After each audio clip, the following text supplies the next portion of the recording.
dakwah. Mudah-mudahan dakwah ini bukan tugas ustadz saja. Siapa yang bertugas dakwah? Semua elemen, semua individu berkewajiban untuk mendakwahkan kepada siapapun. Kenapa? Karena kata Nabi Muhammad sallallahu alaihi wasallam, kullukum ra'in wa kullukum mas'ulun an ra'iyati. Setiap kalian adalah pemimpin dan setiap kepemimpinan kalian akan dipertanggungjawabkan di sisi Allah Subhanahu wa taala. Bu, Pak, kita pemimpin bukan? Pemimpin bukan?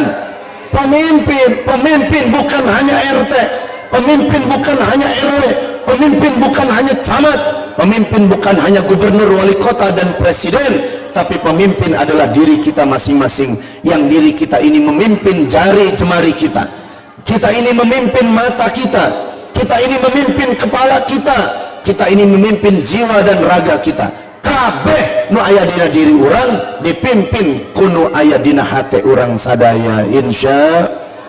Maka hati kita adalah sebagai pemimpin dalam hidup kita. Kalau pemimpinnya sudah rusak, maka rusaklah seluruh tubuhnya. Betul? Betul? Maka Rasulullah sebelum dijadikan sebagai pemimpin rahmatan lil alamin, Allah bersihkan dulu dari segala macam bentuk penyakit hatinya. Maka para pemimpin harus menjiplak kepemimpinan dari baginda Nabi Muhammad. Judulnya lihat, meneladani perjuangan dan akhlak Nabi Muhammad SAW. Apa yang kita teladani dari perjuangan Rasul? Rasulullah sebelum jadi pemimpin harus dibelek dadanya. Rasulullah sebelum memimpin harus dicuci hatinya. Pernah tuh ayah RT rek jadi RT dikumbah heula ku urang? Pernah tuh? Pak RT ayah, Pak RT? Pak RT ya? Mana Pak RT?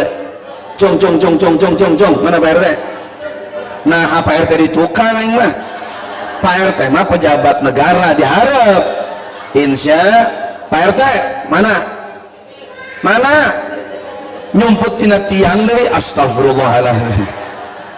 Pak RT jadi RT pernah tuh dikumbah ku rakyat, pernah tuh dicuci dulu ku rakyat. Rakyat datang, Pak RT, pan Pak RT rek ngajabat jadi RT nya ayeuna rek dipandian heula yeuh ku urang kabeh. Pernah tuh? Nggak ada pejabat di negeri ini, nggak ada yang dicuci dulu kecuali hanya bersumpah dengan Al-Quran. Betul? Saya bersumpah dengan atas nama Al-Quran, saya berjanji akan melaksanakan seluruh amanat yang saya emban dengan sebaik-baiknya. Berarti kesucian Al-Quran menjadi jaminan di hadapan Allah Subhanahu wa ta'ala. Nah, kita siapa yang akan jadi pemimpin buat diri kita? Yaitu hati kita masing-masing. Maka kita harus bersih, kita isi dengan ilmu, kita isi dengan zikir, kita isi dengan ibadah, supaya semua anggota-anggota anak buah di dalam tubuh kita nurut gimana hatena. Betul? Sok kita buktikan. Bu, ibu sok nonton TV? Sok nonton TV tara? Bu balaga nonton. Jujur nonton gak? Bapak sok nonton TV? Saat bapak nonton TV, iklan keluar, awewe make hot pen, betul? Lekbong, sundel bolong, atau tukang akon barolong. Kira-kira hati yang ada di dalam diri kita itu menjadi pemimpin yang baik atau pemimpin yang buruk saat itu? Maka demi Allah, saat kita laki-laki menyaksikan perempuan pakai hot pen, pakai lekbong dan sundel bolong, hati kita akan menjadi pemimpin yang buruk buat anggota dan bawahannya. Apa yang terjadi? Satu, dia akan menyuruh anggota daripada tubuhnya, yaitu mata. Hei mata, tingalikeun kumane eta paham ini alus gitu. Ya Allah, ya Allah, ya Allah. Lihat, dari mana sumbernya? Dari hati. Betul? Ambil handphone, bilang sama teman, gua punya ini nih, tontonan nih bagus nih, ceweknya cakep banget nih. Tuh lihat, gara-gara apa? Gara-gara hati larinya ke tangan. Semua anak buah ini akan nurut kepada pemimpin yang namanya hati. Tah ibu-ibu, Ibu-ibu yang nonton TV, kira-kira hati ini bimbing kita buat kebaikan atau keburukan? Maka insya Allah kebanyakan hati kita akan membimbing kepada keburukan saat kita melakukan dan melihat keburukan. Nauzubillah min zalik. Maka itu yuk bismillah, kurangi nonton TV, kurangi nonton TV. Bapak sok nonton TV kurangan, ibu-ibu nonton TV ayeuna kerame tah viral nonton kerame teh si Lesti jeung si Bilar hoi dikecek-kecek, betul, kurangin. Maka yuk bismillah, dengan kita mengurangi nonton televisi, hati ini semakin bersih sama Allah. Shalli wa sallim daiman ala Muhammad, shalli wa sallim daiman ala Muhammad.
Hafal?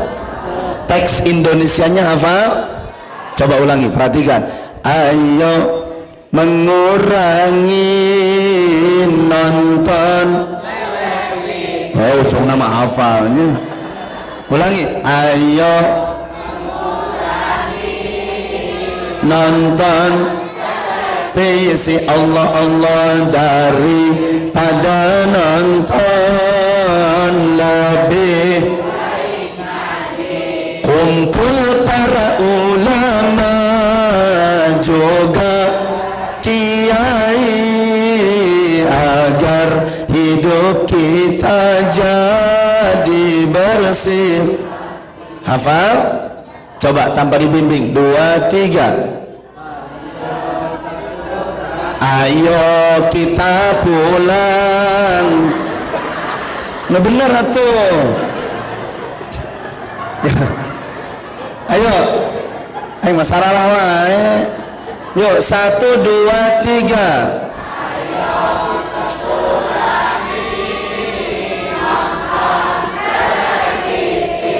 Allah.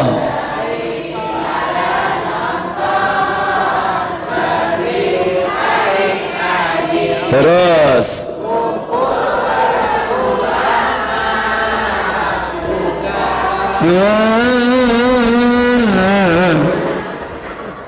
gering ya mah.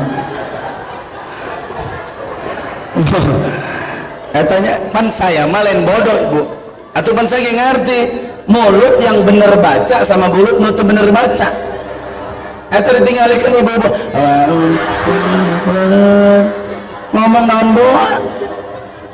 Coba yuk ulangi pak, ya bareng-bareng ya. Moal rengsel lamun yucan apal beneran uing mah atau mengapalkan hadis mah moal apal deh yakin orang mau hafal lagu-lagu atunya. Baik, adik-adik hafalin. Oi, mau siapa?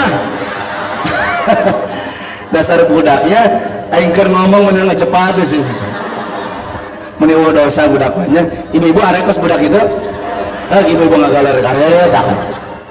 Terus jawabannya, ada apa nggak dek? Dek? Halo saya. Ngobrol jeung budak mah kudu kieu ibu. Ada adek? Si sabar usadanya. Hafal nggak adek? Hafal? Enggak. Alhamdulillah. Adik-adik hafal? Enggak. Alhamdulillah. Bapak-bapak hafal? Enggak. Alhamdulillah. Ibu-ibu hafal? Enggak. Alhamdulillah. Paihan lah ini dia bu. Kabeh nu apal tuh ya teh. Yuk coba yuk sama-sama 2, 3 bareng-bareng keluarkan suaranya. Ayo. Ayo kita baik, ayo kita baik. Ayo mengurangi nonton Allah dari ya terus baik ngaji adik-adik semuanya.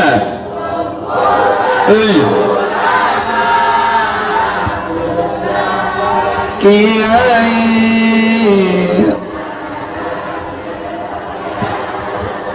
berapa segala rupanya bari ulin bari ngopi beres ngopi lisan karena sungut budak iya tuh dah. Alhamdulillah. Yuk ulangi lagi bu semuanya ya, kompak beneran uing mau beres namun can apa. Ayo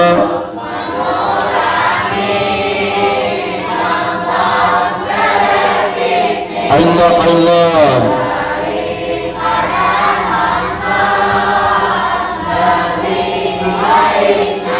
terus kumpul lama juga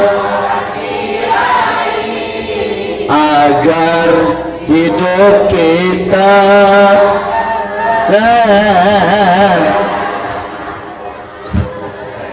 jadi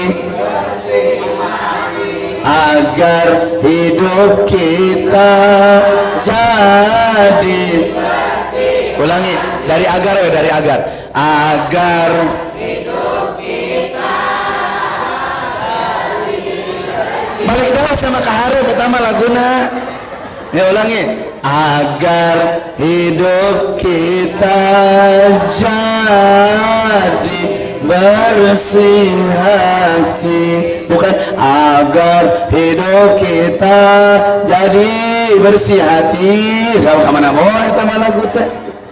Yo sekali lagi ya dengan musik nggak ada deh 2, 3 saling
tugas saya apa tadi?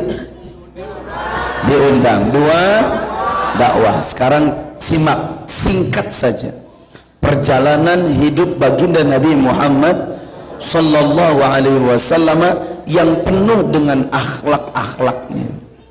Suatu saat Nabi Muhammad sallallahu alaihi wasallam di Hizamah, ya, di Hizamah itu dibekam. Ada seorang sahabat Nabi yang selalu menemani baginda Nabi Muhammad sallallahu alaihi wasallam. Akhirnya saat darah Rasulullah sudah disimpan dalam satu wadah, satu bejana, maka disuruhlah yang seorang namanya Abdullah, labbaika ya Rasulullah, tolonglah kau buang darah bekas hizamah dari tubuhku. Dibawalah keluar dari rumah Nabi Muhammad sallallahu alaihi wasallam. Tiba-tiba saat darah mau dibuang, Abdullah mencium wangi yang luar biasa. Jadi darah aromanya itu luar biasa. Saat tercium wangi yang luar biasa, Abdullah tidak segan-segan menjilat, diletak. Saat dijilat, subhanallah, enaknya belum pernah dia merasakan minuman seenak itu. Subhanallah. Akhirnya Bapak Ibu, itu Abdullah nggak mikir-mikir lagi, darah yang satu wadah tadi diminum sama beliau. Dia apa? Glek, masuk ke tubuhnya, datang lagi kepada Nabi Muhammad SAW. Rasulullah tersenyum. Kata Rasulullah, hai Abdullah, sudahkah kau buang darahku? Sudah ya Rasulullah. Kemana kau buangnya? Pokoknya aku sudah buang ke tempat yang paling aman ya Rasulullah. Apa kata Nabi? Ya Abdullah, demi Allah yang tangan Allah memegang penuh kehidupanku, aku jaminkan engkau diharamkan daripada api neraka. Subhan. Rasulullah tahu bahwa darahnya sudah diminum oleh Abdullah, maka Abdullah dinyatakan menjadi ashabil asaratil mubasyarati bil jannah, menjadi 10 kelompok manusia yang dijamin masuk surga dan tidak akan pernah mencicipi yang namanya api neraka. Gara-gara apa? Gara-gara minum darah baginda Nabi Muhammad. Kahade barudak ngadenge carita iya balik ka imah, bapana digorok, dikenyot, karena saya ingin masuk ke surga minum darah bapak saya. Bukan, hanya satu, darah sealam dunia, sealam semesta dari seluruh makhluk manusia yang dihalalkan hanyalah darah baginda Nabi Muhammad. Darah berit haram, darah kambing haram, darah ayam haram, semua darah diharamkan oleh Allah Subhanahu wa taala kecuali darah baginda Nabi Muhammad sallallahu alaihi wasallam. Kalaulah Nabi Muhammad saat ini masih hidup, maka kita pun akan berbondong dan berebut untuk minum darah baginda Nabi Muhammad sallallahu alaihi wasallam. 2. Suatu saat Nabi Muhammad sallallahu alaihi wasallam sedang duduk, tiba-tiba datang seorang sahabat. Ya Rasulullah, ada apa wahai sahabatku? Saya ini punya penyakit gatal seluruh tubuhku. Pak, Bu, penyakit apa? Gatal. Lamun cek bahasa di pasantren mah kupret. Nyaho kupret? Budugan.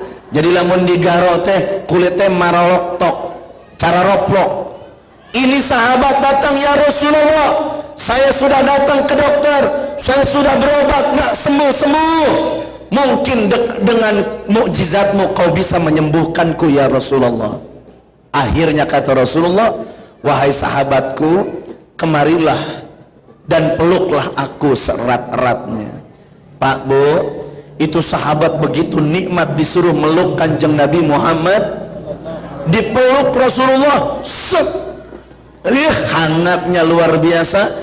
Beres, disuruh pulang, kata Kanjeng Rasul, pulanglah engkau ke rumahmu. Bu, Bu, Pak, sepanjang pemuda itu pulang dari rumah Nabi Muhammad SAW, sepanjang beliau jalan, seluruh orang mencium wanginya Nabi Muhammad SAW.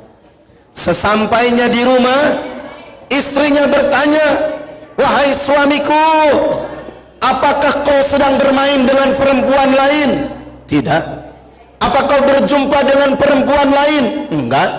"Apa kau bajunya dikasih parfum oleh wanita lain?" "Tidak." "Lantas kenapa kau datang begitu wangi rumah ini?" "Wahai istriku, saya ini sakit gatal, yang kau tahu sendiri saya sudah berobat kemana-mana tidak terobati. Saat tadi saya berjumpa dengan Rasul, saya memeluk badannya baginda Nabi Muhammad SAW. Coba lihat, cager tuh," cak pamajikan anak. Akhirnya itu suaminya membuka bajunya, setelah dibuka bersih mulus. Subhan, eueuh deui kupretna, eueuh deui korengna. Subhan. Akhirnya istrinya langsung lari, dipeluk, "Bebek." Oh, diciuman, di pundak nepi ka kabeh diciuman. Wanginya belum pernah tercium wangi seperti itu. Wangi siapa? Wangi badan baginda Nabi Muhammad. Suatu saat ada seorang pembantu dari istri Nabi Muhammad SAW. Ketika itu Rasulullah, biasanya Rasulullah kalau tidur, Pak Bu, kamar mandinya kan nggak ada. Beda sama kita.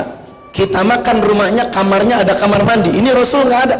Sehingga Rasulullah mohon maaf, saat pipis di malam hari, Rasulullah menyimpan di dalam bejana.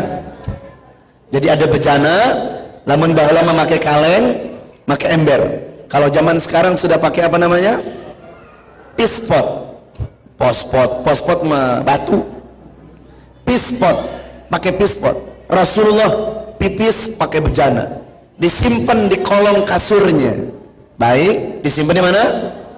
Rasulullah tidur. Saat Rasulullah terbangun, Rasulullah meninggalkan tempat tidurnya, langsung berangkat ke masjid untuk melaksanakan sholat. Saat itu pembantunya bebersih kamarnya, bukan pembantu Nabi, tapi pembantu daripada istrinya. Akhirnya saat mau bebenah, mencium aroma yang tidak biasa. Subhanallah, dicium, sengit amat ya teh, sengit naon ya teh. Subhanallah, dicari di atas lemari, di atas bupet, di segala macam, di setiap pelosok, nggak ada wangi tadi, kecuali sumbernya adalah berasal dari air pipisnya baginda Nabi Muhammad. Apa yang terjadi, Pak Bu? Ternyata ini pembantu nggak mikir dua kali, itu pipisnya Rasulullah diminum, bahkan satu riwayat menyebutkan bukan diminum, tapi dimandikan oleh dia ke tubuhnya. Subhanallah.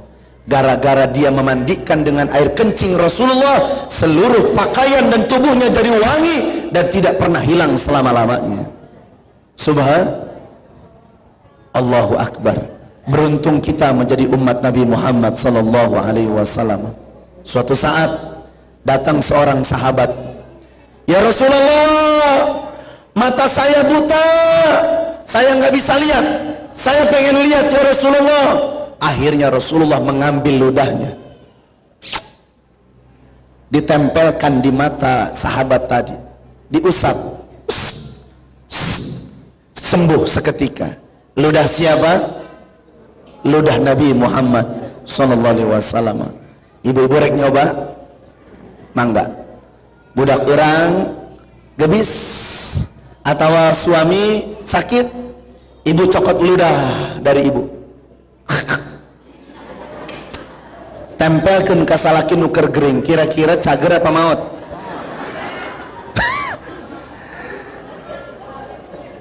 Kenapa? Beda. Ludah Nabi dengan ludah kita, keringat Nabi dengan keringat kita, pipis Nabi dengan pipis kita, seluruhnya beda. Padahal Rasulullah sudah menyatakan diri, "Ana basyarun mislukum," saya adalah manusia seperti kalian. Nabi itu kayak kita sama. Rasulullah punya rambut, Rasulullah punya kepala, Rasulullah punya mata, hidung dan telinga, tangan dan kaki. Sama jalannya seperti kita, makannya sama seperti kita, tidurnya sama seperti kita. Lantas apa yang membedakan Rasulullah? Rasulullah hatinya tidak ada kotoran di dalam dirinya. Beda dengan kita. Maka kita duduk di tempat ini niatnya adalah mudah-mudahan Allah bersihkan hati kita semua, intinya amin. Karena kalau orang sudah bersih hati, pasti dia akan mulia di sisi Allah Subhanahu wa ta'ala. Pak, Bu, panjang cerita-cerita tentang Rasulullah mual rengsen nepi ka jam 2. Subhanallah, mual dicaritakeun kabeh, insyaallah berlanjut di tahun yang akan datang. Amin. Amin ya rabbal. Orang rengsekeun nu katilu. Yang ketiga adalah tugas ustad. Tugas jamaah D-nya ada 3. 1 adalah datang, 2 adalah duduk, D yang ketiga adalah dengar. Tugas ustad D pertama adalah diundang, 2 dakwah, 3 duit tuh jamaah. Cacida. Imam mani hina ing mah kaditu dengan duit. Ibu jujur saya mah ka dieu can pernah mikiran duit. Demi Allah, itu panitia nge-WA sama saya. Panitia nge-WA, duka Pak Mustafa, duka Ibu Saha. Pak Ustadz tiasa tesumping maulid Nabi engkin kaping sabaraha, kaping 30 dinten naon, dinten Ahad. Oh, tabu sabaraha, tabu salapan. Insyaallah kaleresan abdi mah beres ti aliyah teh kosong tabu salapan insyaallah. Tiasa Pak Ustadznya, alhamdulillah tiasa. Mangga sok diserat. Namina saha Ustadz? Teu haus ya ka aing. Tuh turis nama anak Muhammad Hisyam Mukhlas Aruyani beres. Ustadz aya fotona, aya dia berikan foto bat di pilihan menang nu kieu. Atuh ada urang mah mere foto lain hiji kabeh loba dipikeun kabeh. Jigana pangkasepna nu ieu. Jadi ieu lamun dipajang di dieu lain salah urang, salah panitia. Baik, Ibu yang dimuliakan Allah, yang kedua pertanyaannya, Ustadz punten, ongkosna sabaraha? Ibu, urang mah lain angkot. Sok sedih tuh Bu, lamun ditanya Ustadz transportnya sabaraha? Coba era sebab kenapa? Alhamdulillah saya mah dididik sama Abi Tamrin, diajar ku guru Sam, dimana sia datang ka mana wae ulah sok nanyakeun amplop, ulah sok nanyakeun duit, kunaon dibere alhamdulillah, lamun teu dibere ulah datang deh. Bu, cek Abu Ya'ud Citurtusi, seorang ustadz lamun datang dakwah, seorang mu'alim lamun datang ceramah, seorang da'i mubalik lamun datang dakwah, hayang dibere gugur kabeh ilmuna. Mata orang mah datang ka dieu lain hayang dibere. Ya, nitip. Lain hayang dibere. Tapi cek Abu Ya'ud lamun urang dibere teu meunang nolak. Cicing dengekeun heula, dengekeun lamun ustad datang ka hiji tempat dibere teu meunang nolak, betul? Teu meunang. Tapi lamun ustad hayang dibere maka ilmunya akan gugur semua. Maka saya datang ke sini teu hayang amat dibere, betul? Ya. Ulah make amatnya, ulah make amat. Teu hayang teuing aing dibere, teu hayang. Tapi lamun teu mere ieu mah heureuy ibunya ulah diasupkeun kana hate. Ya Bu, Pak, insyaallah ya. Jadi dek ketiga apa? Doa. Aing mah duit wae. Jadi saya datang ka dieu tugasna 3. Naon? Diun 2 3 doa duit doi insyaallah doa urang ngadoa sasarangan bieu sholawat ka Kanjeng Rasul, mudah-mudahan anu nyarios anu ngupingkeun sadaya kabeh anu hadir di tempat ieu dipaparin syafaat ti Kanjeng Nabi Muhammad. Yuk urang ngalobakeun sholawat. Terakhir kita baca sholawat Badar, mudah-mudahan dengan sholawat Badar Allah berikan hati kita tambah semangat buat mencintai Nabi kita Muhammad sallallahu alaihi wasallam. Ayo semuanya keluarkan suaranya, tinggikan suaranya, karena orang yang mengangkat dan meninggikan suara Allah angkat derajatnya. Amin ya rabbal alamin. Sama-sama.